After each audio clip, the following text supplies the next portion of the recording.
Құрметті менің тыңдармандарым, арнама қош келдіңіздер. Гүлдер сыры 34-ші бөлімі. Зейнеп Серхатқа тұрмысқа шығуға келісті, бірақ ата-анам не дер екен деп уайымдады. Ал Жихан болса Азыраға аяғына сыймайтын аяқ киімдерді сатып алып, аяғына күштеп кигізбекші болды. Ал оны естіген Азыра қатты ашу кеп ызаланды. Қыздар болса әкесінің жасаған дәнеке сараптамасын көріп қатты ренжіді. Аналар да әкелерінің бұлай не үшін жасағандарын түсінбеді. Ал қыздар барлығы сенің кесірің деді.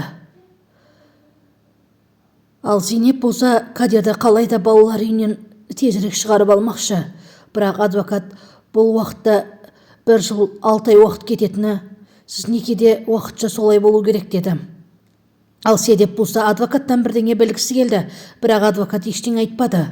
Төләй Азыраға келіп, сіз маған ақша бермесеңіз, Мұстафа екеуіңіздің суреттеріңізді күйеуіңізге жіберем деді. Қандай сурет деп қарағанда Мұстафа екеуінің суретін көрген Азыра шошып кетті. Жарайды, бүгін қалайда берем деді. Сол кезде Севим ханым, Азыра, сен қайда жүрсің, айқайлап жатырмын ғой деді. Ал Азыра болса аяғына аяқ киімнің қысып тұрғанын айтты. Ревика Жиханға келіп, менің қызым Эбруға сіздің арам ақшаңыз керек емес деді. Бұл арам ақша емес, сіз дұрыс түсінбегенсіз, бұл сыйақы деді. 1-2 күн артық істегенге осыншама сыйақы береме деп сөйледі.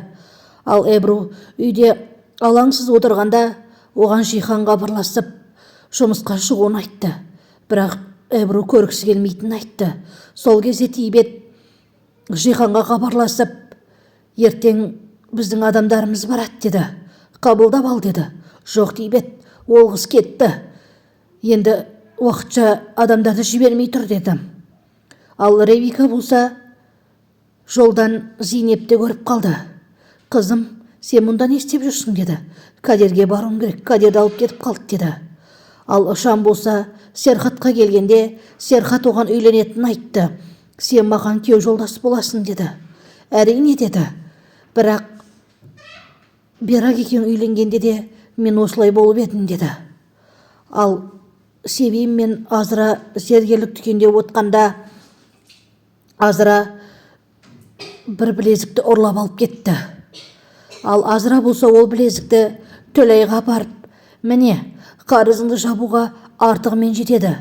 Енді мені мазалаушы болма. Қалғанын ажырасқан соң бірақ берем деп қоштасып кетті.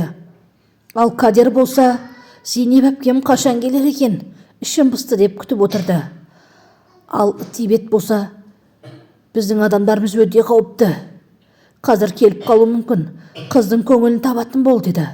Сол кезде Тибеттің адамдары келіп, Жиханға тапанша кеседі. Ал Себем болса үйге келіп, Азыраға, сен ұятсыз екенсің. Сен қандай адамсың өзі? Сен ол білезікті не үшін ұрладың деді. Апа, Себем апа, кешіріңізші. Менің сондай ауруым бар. Оны алған соң қатты өкініп, кедей әйелге бере салдым деп жылады.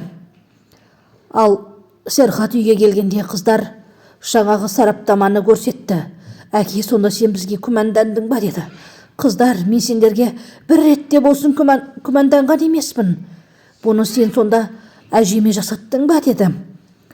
Жоқ қыздар, бұны мен жасатқан жоқпын деп ақталып жатқанда Берак келіп, сен қалай күмәндандың деп отқа одан сайын май құйды. Сөйтті де Серхат анасына барып, апа, сен неге бұлай жасадың? Мен саған олай жасама деп едім ғой, деп ашуланды. Сол кезде Берактың істегенін де білді. Ал Жихан есін жинағанда Тибет оған қарап күлді. Сен менімен жұмыс істеуден бас тарттың ба? Енді жұмыс істеуден бас тартсаң осылай болады деді. Ал Зейнеп анасына келді. Анасына келіп, ал анасы Ревика, Зейнеп қызым, сен Кадерді уайымдап отырсың ғой. Кадер енді сол балалар үйінде қала ма деді. Апа, егер мен Кадерді асырап алсам, қағаз жүзінде болса да тұрмысқа шықсам деді. Жоқ қызым, олай болмайды деп анасы ашуланып кетті. Және де Эбруға келді. Әпке, сен бір рет те болсын қателестің бе? Сен қателескен емессің ғой. Бір қателігіңді айтшы деді. Мүмкін мен қателігімді енді жасайтын шығармын. Өмірлік қателігімді деді. Не, қандай қателік деді. Мен Серхат мырзаға тұрмысқа шығам деді. Оны естіген Эбру шошып түсті. Фильмнің жалғасы бар. Арнама тіркеліп кетеді.